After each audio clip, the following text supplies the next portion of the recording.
3 مہینے کا جب ٹائم انہوں نے لے لیا، تیسرے دن قبلہ امیر المجاہدین رحمۃ اللہ علیہ کا وصال ہو گیا۔ جنازے کے موقع پر ہمارے پاس 1,75,00,000 لوگ تھے۔ اگر ہمارے اندر 2 نمبری ہوتی تو ہمارا تو ایک اعلان ہی کافی تھا۔ انہوں نے پھر اتنا ظلم کیا کہ سیدھے فائر کیے، صرف شیلنگ سے کام نہیں کیا۔ واٹر کینر لائے، اس میں تیزاب ڈالا اور تیزاب والا پانی پھینکا۔ انہوں نے ظلم کی انتہا کر دی۔ مسجد رحمۃ اللہ عالمین آپ کو فلسطین کا نقشہ پیش کر رہی تھی، پوری مسجد خون سے رنگین تھی۔ بڑا بیٹا میرا جیل میں تھا، تو ایک دوست نے آ کے میرے کان میں کہا کہ آپ کا بیٹا شہید ہو گیا ہے۔ اچھا، ابھی آپ ہمیں یہ بتائیے کہ آپ نومبر کی بات کر رہے ہیں 2019 کی، آپ دھرنا لے کے گئے فرانس والے معاملے پہ، فیض آباد میں دھرنے کے بعد وہاں پہ معاہدہ ہوا، اور اس کے بعد ایک اور معاہدہ ہوا، وہ کیا سارا کچھ ہوا تھا؟ پہلے ہمارے ساتھ یہ معاہدہ ہوا تھا، یہ فیض آباد میں، اس میں پہلی مرتبہ میں مذاکراتی ٹیم کا حصہ بنا، مجھے سعد بھائی نے بھیجا تھا۔ آپ نے فرمایا کہ یہاں اب ہمارے پاس لوگ نہیں ہیں۔ نہیں، علامہ صاحب فوت ہو چکے تھے؟ نہیں، علامہ صاحب حیات تھے، ابھی وہ دھرنے میں تشریف نہیں لائے تھے، وہ بیمار تھے، وہ ایک دن بعد میں آئے تھے۔ ٹھیک ہے، ان کے آنے سے پہلے ہی آپ نے مجھے بھیجا تھا۔ پھر ابھی مذاکرات ہوئے نہیں تھے تو قبلہ بابا جی رحمۃ اللہ علیہ بھی تشریف لے آئے، کچھ چند باتیں ہوئی تھیں فیض آباد میں۔ پھر بابا جی رحمۃ اللہ علیہ تشریف لے آئے، پھر بابا جی نے ایک ٹیم بنائی، اس ٹیم کا مجھے بھی حصہ بنا دیا۔ پھر ہم نے جا کے مذاکرات کیے، مذاکرات میں 3 مہینے کی مہلت مانگی گئی۔ اچھا جی، بھائی 3 مہینے ہمیں دیں، ہم 3 مہینوں میں فرانس کی مصنوعات کا بائیکاٹ بھی کر دیں گے۔ یہ مذاکرات کس کے ساتھ ہوئے آپ کے؟ اب مذاکرات ہمارے جو ہوتے ہیں، اب یہ وہ چیزیں تو نہیں بتاتے ہیں، لیکن ہمارے ساتھ سارے سیاسی لوگ نہیں بیٹھتے ہیں۔ اس وقت مذاکرات فیض حمید کے ساتھ ہوئے تھے آپ کے؟ جی، ٹھیک ہے، میں وہاں موجود تھا۔ D G I S I تھے پہلے، وہ D G I S D G C تھے وہ۔ جی جی جی جی۔ اور یہ ہمارے جو سربراہ تھے اس وقت مذاکراتی ٹیم کے، وہ ڈاکٹر محمد شفیق امینی صاحب تھے۔ ٹھیک ہے، ان کی سربراہی میں سید عنایت الحق شاہ صاحب بھی تھے، مفتی محمد عمیر اظہری صاحب بھی تھے، اور غلام آباد فیضی بھی تھا۔ تو ہم لوگ وہاں پہ مذاکرات کے لیے گئے، وہاں پہ شیخ رشید بھی اس کو بھی بلایا گیا، نور حق قادری کو بھی بلایا گیا، اور بریگیڈیئر اجاز تھے، ٹھیک ہے، ان کو بلایا گیا۔ اب ان کو یہ نہیں معلوم تھا کہ بابا جی آ چکے ہیں۔ ان کو جب بتایا گیا تو وہ چونکے، انہوں نے کہا وہ کیسے آ سکتے ہیں، ہم نے تو مکمل طور پر راستے بند کیے ہوئے ہیں۔ جب انہوں نے کہا مکمل طور پر راستے بند کیے ہوئے ہیں، تو اس وقت میں نے ایک جملہ بولا، میں نے کہا وہ اللہ کے ولی ہیں، جب چاہتے ہیں وہ آ جاتے ہیں۔ تو اس کو یقین نہیں آیا۔ پھر فیض حمید صاحب نے ایک بندہ بھیجا، میرے خیال میں ایس پی شفقات نام کا کوئی بندہ تھا، ٹھیک ہے، اس کو بھیجا کہ جاؤ جا کر کے چیک کر کے آؤ۔ اس نے بابا جی کے آمنے سامنے کھڑے ہو کے اس کو فون کیا کہ میں بابا جی کی ویل چیئر کے پیچھے کھڑا ہوں، تو بابا جی پہنچ چکے ہیں۔ پھر یہ لوگ سنجیدہ ہوئے، پھر انہوں نے اس کو شیخ رشید کو، یہ لاہور میں تھا، نور حق قادری صاحب بھی لاہور میں تھے، ان کو پھر ہیلی کاپٹر کے ذریعے بلایا، ٹھیک ہے، پھر ہمیں بٹھا دیا کہ تم بیٹھو ابھی میں آتا ہوں۔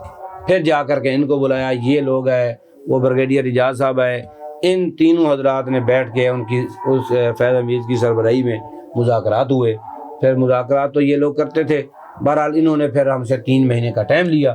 3 مہینے کا ٹائم لے کے پھر انہوں نے ہمارے ساتھ جو ہمارے گرفتار شدگان تھے، اس معاہدے کی شک میں تھا کہ وہ ابھی آپ رہا کریں گے، انہوں نے سارے ہمارے گرفتار شدگان کو رہا کیا۔ پھر اس کے بعد ہم نے جلسہ کیا، پھر 17 کی صبح تک ہم وہاں رہے، جلسہ کر رہے تھے، 17 کی صبح کو دعا کر کے وہاں سے واپس آئے۔ نومبر کے آپ کے مذاکرات ہو گئے، معاہدہ ہو گیا، 3 مہینے کا ٹائم مل گیا، اس کے بعد کیا ہوا کہ پھر دھرنا دینا پڑا، مظاہرے کرنے پڑے، احتجاج کرنا پڑا؟ 3 مہینے کا جب ٹائم انہوں نے لے لیا تو ہم تیسرے دن قبلہ امیر المجاہدین رحمۃ اللہ علیہ کا وصال ہو گیا۔ اگر ہمارے اندر 2 نمبری ہوتی۔ کب وصال کب ہوا؟ 19 کو، اچھا 19 نومبر بروز جمعرات، اچھا، 3 دن کے بعد، 3 دن کے بعد وصال ہو گیا۔ پھر جنازے کے موقع پر ہمارے پاس 1,75,00,000 لوگ تھے۔ اگر ہمارے اندر 2 نمبری ہوتی تو ہمارا تو ایک اعلان ہی کافی تھا۔ اتنے لوگ جہاں موجود ہیں، ہم کہتے ہیں بھئی جنازہ بعد میں ہوگا، کیونکہ امیر المجاہدین اس کرب کی وجہ سے گئے ہیں کہ حضور کی توہین ہو گئی ہے اور اس کا بدلہ نہیں لے سکے. حقیقت میں ان کو تکلیف یہ تھی. میں جہاں تک سمجھتا ہوں ان کے اندر جو زیادہ پریشانی تھی اسی بات کی تھی. میرے ساتھ الگ ایک دو ملاقاتیں ہوئیں, پونا گھنٹہ میں بیٹھا تو پونا گھنٹہ آپ یہی فرماتے رہے یار ہم کیسے مسلمان ہیں, حضور کی بارگاہ میں کیسے جائیں گے, اور سرکاری سطح پر توہین ہوئی اور ہم نے اس کا بدلہ ہی نہیں لیا. وہ اس کرب کی وجہ سے وہ دنیا سے گئے. ہم چاہتے تو اعلان کر دیتے, فرانس کا سفیر نکالنا تو کوئی مسئلہ نہیں تھا, لیکن ہمارا معاہدہ ہو چکا تھا, ہم اپنے معاہدے کے پابند تھے, ہم خاموش ہو گئے. 3 مہینے جب گزرنے کو تھے, بلکہ 2 مہینے گزر چکے تھے, پھر ہمیں حکومت کی طرف سے پیغام آیا کہ ہم آپ سے ملنا چاہتے ہیں. پھر ہم ملے تو انہوں نے کہا جی اب ہم آپ سے کچھ اور ٹائم لینا چاہتے ہیں. ہم نے کہا بھی ہم مزید ٹائم نہیں دینا چاہتے. پھر 1 مہینہ تک ہمارے مذاکرات چلتے رہے. آخر میں ہم نے ایک شرط لگائی تھی کہ عمران خان خود ٹیلی ویژن پہ آ کے یہ کہے کہ ہم نے ٹائم ان سے لے لیا اور 2 مہینے کا ان سے ٹائم لیا, انشاءاللہ 2 مہینے کے بعد ہم ان کا وعدہ پورا کر دیں گے, تاکہ پوری قوم کے سامنے یہ بات آ جائے کہ اب ملک کے وزیر اعظم نے ہمارے ساتھ معاہدہ کیا ہے, تاکہ وہ بھی پابند ہو جائے اپنے معاہدے کے. اس پر کافی کوشش کی گئی ان کی طرف سے بھی یہ نہ ہو, لیکن ہم نے کہا ایسے ہی ہو. پھر ایسے ہوا. عمران خان نے یہ بیان دیا کہ ٹی ایل پی کے لوگ آئے ہوئے ہیں, ہم نے ان سے 2 مہینے کا ٹائم لیا ہے, 2 مہینے کے بعد ہم ان کے معاہدے پر عمل کر دیں گے. پھر ہم نے ان کو 2 مہینے اور دے دیے. اب 2 مہینے اور جب دیے تو وہاں سے جب 1.5 مہینہ گزر چکا تھا, انہوں نے ہمارے قائد قبلہ سعد حسین رضوی دامت برکاتہم العالیہ جو کسی جنازے میں شریک تھے, جنازہ پڑھانے کے لیے تشریف لے گئے تھے, وہاں سے واپس آ رہے تھے, وہاں سے انہوں کو گرفتار کر لیا. ایک بھونچال آ گیا لوگوں کے دل میں. پہلے غصہ تھا فرانس کے حوالے سے, اب ان کی بھی کوئی ذاتی مسئلہ تو نہیں تھا, ان کو بھی گرفتار اس لیے کیا گیا تھا کہ یہ ختم نبوت کے لیے بہر رہیں گے. تو انہوں نے اسی وقت ایک اعلان پر ہمارے نائب امیر, مرکزی نائب امیر سید ظہیر الحسن شاہ صاحب دامت برکاتہم العالیہ, انہوں نے پھر اعلان فرمایا کہ ملک کو بند کر دیا جائے. تو اسی وقت سارے لوگ جمع ہو گئے اور ملک بند کر دیا. انہوں نے پھر اتنا ظلم کیا کہ سیدھے فائر کیے, صرف شیلنگ سے کام نہیں کیا. واٹر کینر لائے, اس میں تیزاب ڈالا اور تیزاب والا پانی پھینکا. انہوں نے ظلم کی انتہا کر دی. پورے پاکستان سے انہوں نے چند دنوں میں دھرنے اٹھا دیے اپنے گن کے زور پر. آخری دھرنا, مرکزی جو دھرنا تھا وہ بابا جی رحمۃ اللہ علیہ کے مزار مبارک کے سامنے گرینڈ بیٹری سٹاپ یتیم خانے کے ساتھ وہاں پہ لگا ہوا تھا. انہوں نے وہاں بھی ظلم کی انتہا کر دی. ہر آدھے گھنٹے بعد ایک اور واٹر کینر لاتے, تیزاب سے بھرا ہوا, وہ لوگوں پر چھڑکتے اور گولیوں سے بھون دیا. مسجد رحمت للعالمین آج بھی وہ ویڈیو موجود ہیں, ڈیلیٹ نہیں ہوئی ہیں, نیٹ پر بھی پڑی ہوئی ہیں, آپ جب چاہیں ہم آپ کو بھیج سکتے ہیں. مسجد رحمت للعالمین آپ کو فلسطین کا نقشہ پیش کر رہی تھی. پوری مسجد خون سے رنگین تھی, زخمی پڑے ہوئے تھے, کسی کی آنتیں باہر نکلی ہوئی تھیں, کسی کے بازو پر گولی لگی ہوئی تھی, کسی کی ٹانگ ٹوٹی ہوئی تھی, کوئی کرا رہا تھا جسم درد سے. ہم ان کو ہسپتال بھی نہیں بھیج سکتے تھے, ہسپتال میں بھیجتے تو وہاں سے ایجنسیوں کے لوگ اٹھا کر لے جاتے. اب ہم مجبور تھے ملک پاکستان میں رہتے ہوئے جو ختم نبوت کے لیے دھرنا دے رہے ہیں, کیا ان کے نہتے لوگ ہیں. اور میں پوچھوں گا چیف جسٹس صاحب سے بھی کہ بولا آپ کو اس کا نوٹس سو موٹو ایکشن کیوں نہیں آیا. آپ کو تو یہ سو موٹو ایکشن لینا چاہیے تھا. جو نہتے لوگ ہیں, جو رمضان شریف میں روزے کی حالت میں کھڑے ہوئے ہیں, اور ان کا ایک ہی نعرہ ہے لبیک یا رسول اللہ, نعرہ بھی ایک ہے, حکومت کے خلاف بھی کوئی نعرہ نہیں لگا رہے. اس نعرے پر ختم نبوت کی حفاظت کی وجہ سے رمضان شریف میں روزے کی حالت میں ان کو گولیاں ماری گئیں. اس وقت آپ نے سو موٹو ایکشن کیوں نہیں لیا؟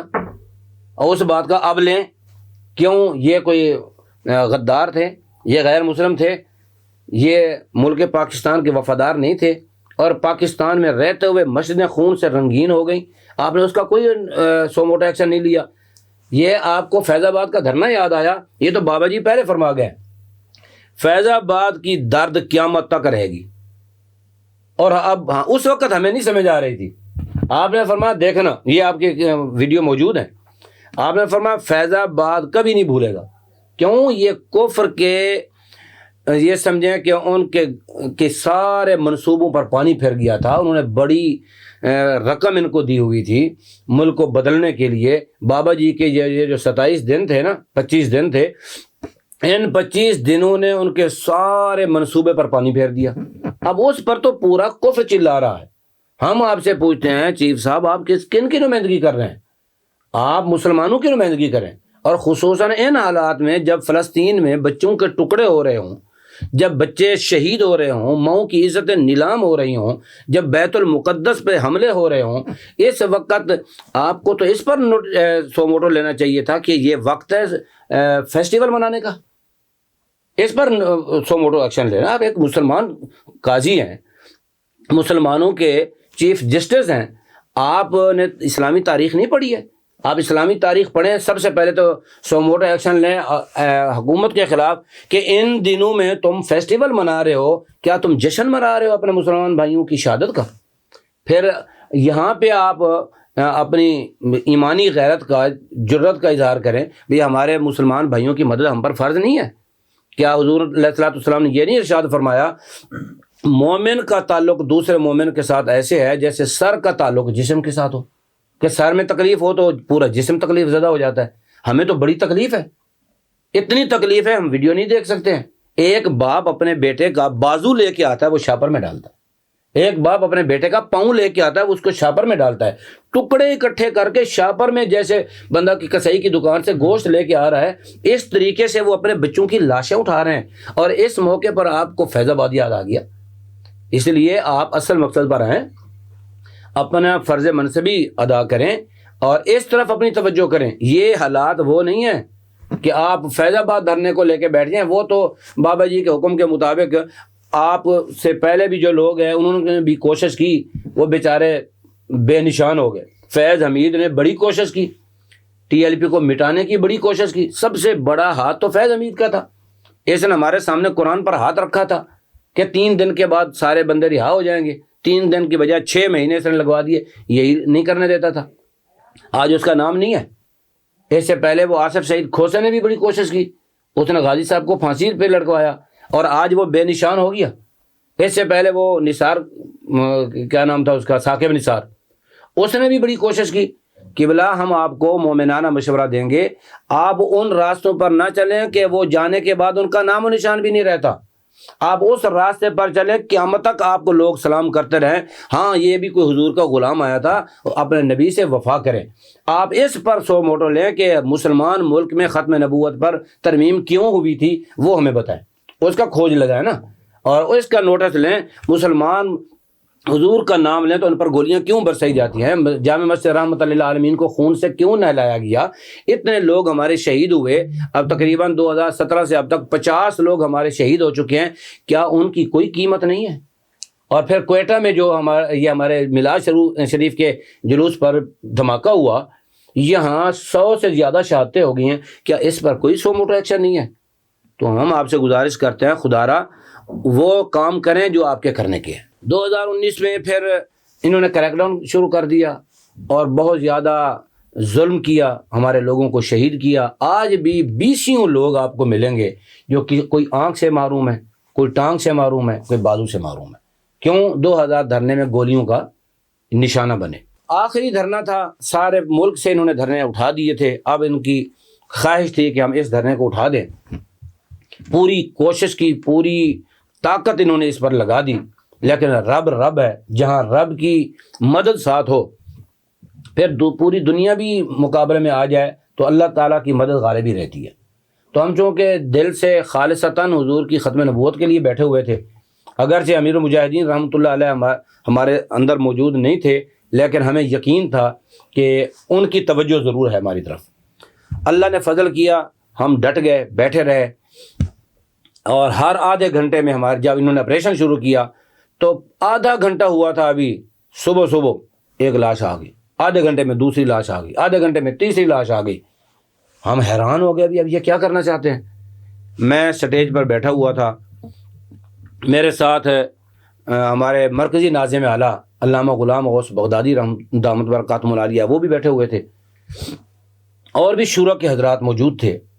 تو ایک دوست نے آ کے میرے کان میں کہا کہ آپ کا بیٹا شہید ہو گیا ہے۔ وہی والا جی، میں نے، کیونکہ ایک بیٹا میرا جیل میں تھا، بڑا بیٹا میرا جیل میں تھا محمد انس، اس کو پہلے اٹھا لیا تھا انہوں نے، محمد سعد جو تھا وہ میرے ساتھ تھا۔ تو مجھے یہ خبر دی کہ آپ کا بیٹا شہید ہو گیا۔ میں کھڑا ہوا، میں نے کہا الحمدللہ، میرا بڑا بیٹا جیل میں ہے، ایک بیٹا میرا شہید ہو چکا ہے، میں آپ کے سامنے ہوں، انشاءاللہ حضور کی ختم نبوت پر ہمارا جینا مرنا یہیں آپ کے ساتھ ہوگا۔ میں نے مختصر بات کی، بیٹھ گیا۔ ایک آدمی نے کہا حضرت میں ٹیپ کرنا چاہ رہا تھا، مجھے نہیں معلوم تھا اتنا اہم اعلان آپ کر رہے ہیں، آپ مہربانی کریں ذرا دوبارہ بتائیں، میں اس کو ریکارڈ نہیں کر سکا۔ میں پھر کھڑا ہوا، پھر میں نے ایک شعر پڑھا اور اس کے بعد میں نے اعلان کیا، شیر کا میں نے کہا کروں تیرے نام پہ جاں فدا، ایک جاں نہیں دو جہاں فدا، دو جہاں سے بھی نہیں جی بھرا، کروں کیا کروڑوں جہاں نہیں۔ یہ حضور کی بارگاہ میں نے یہ عرض کی، ساتھ ہی میں نے کہا کہ میرا بیٹا مجھ سے بازی لے گیا ہے، الحمدللہ ہم سارے حضور کے لیے۔ میں پھر بیٹھ گیا، اور بعد میں 1 گھنٹہ 1.5 گھنٹہ گزرنے کے بعد پھر اسی دوست نے آ کر مجھے کہا کہ آپ کے بیٹے کے ساتھ اس کی شکل ملتی تھی، وہ آپ کا بیٹا نہیں تھا۔ اب مجھے علامہ غلام غوث بغدادی دامت برکاتہم العالیہ انہوں نے پوچھا کیا مسئلہ ہے؟ میں نے کہا جی اب تو مجھے بڑی شرمندگی ہو رہی ہے، میں نے تو اعلان کیا ہوا ہے۔ انہوں نے فرمایا دیکھیں آپ کو نہیں علم تھا، آپ تو سٹیج پر بیٹھے ہیں، آپ نے اپنے ایمانی جذبے سے اعلان کر دیا، اب آپ کو بار بار وضاحت کی ضرورت نہیں ہے، کوئی آ کے ملے گا تو اس کو بتا دینا، اب اعلان نہیں کرنا، یہ مذاق بن جائے گا۔ میں نے کہا جی ٹھیک ہے۔ میں بیٹھ گیا، جو مجھ سے فردن مل رہے تھے ان کو میں بتا رہا تھا بھائی اعلان اس غلط فہمی پر ہوا ہے، اب مجھے تصدیق ہو گئی ہے کہ وہ بیٹا میرے ساتھ ہی ہے، یہاں دھرنے میں موجود ہے، زندہ ہے۔